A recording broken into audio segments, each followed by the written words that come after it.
Hi hello welcome back to my channel. ఈరోజు నేను చూపించే రెసిపీ తెలుసా, రాజ్మా కర్రీ అండి.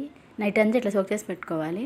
అండ్ దీంట్లోకి 2 ఆనియన్స్, పచ్చిమిర్చి, కరివేపాకు, టమాటా, కాజు, స్పైసెస్ అన్నీ తీసుకోవాలి. కుక్కర్ పెట్టుకొని కొద్దిగా ఆయిల్ వేసుకొని దీంట్లోకి స్పైసెస్ అన్నీ యాడ్ చేసుకోవాలి. మిరియాలు, ఇలాచి, 2 లవంగాలు అన్నీ కొంచెం యాడ్ చేసుకోవాలన్నమాట. అండ్ దీంట్లోకి ఒక పచ్చిమిర్చి కూడా యాడ్ చేయాలి. ఒక 4 కాజూస్ కూడా యాడ్ చేసుకోవాలి. కొద్దిగా కరివేపాకు.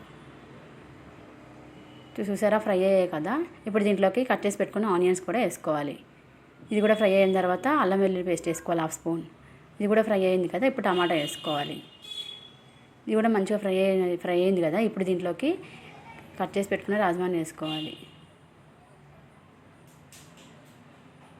చూసారా, ఫ్రై అయ్యింది కదా. ఇప్పుడు దీంట్లోకి 1/2 spoon turmeric, 1/2 spoon salt add చేసుకోవాలి. మీ టేస్ట్ తగ్గట్టు వేసుకోండి.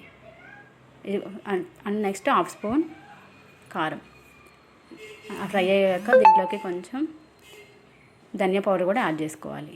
చూసారు కదా, అది కూడా ఫ్రై అయ్యాక 1 గ్లాస్ వాటర్ తీసుకొని పోసుకోవాలి. ఇప్పుడు మంచిగా మూత పెట్టేసుకోవాలి. చక్కగా మూత పెట్టిన తర్వాత ఒక 3 to 4 ఒక 5 విజిల్స్ వరకు పెట్టుకోండి. నా చిన్న కుక్కర్ కాబట్టి నేను పెట్టుకున్నాను. ఓకేనా. ఇప్పుడు బాగా ఆఫ్ చేసిన తర్వాత చూసారా, ఇప్పుడు మూత తీసి చూసేద్దాం. కర్రీ అయితే మంచిగా రెడీ అయింది కదండి. ఇప్పుడు దీంట్లో కస్తూరి మేతి వేసి సర్వ్ చేసుకోవాలన్నమాట.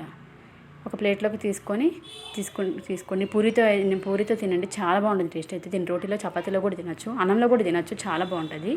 వీడియో మీకు నచ్చినట్లయితే లైక్ చేయండి, షేర్ చేయండి, సబ్స్క్రైబ్ చేయండి. Bye bye.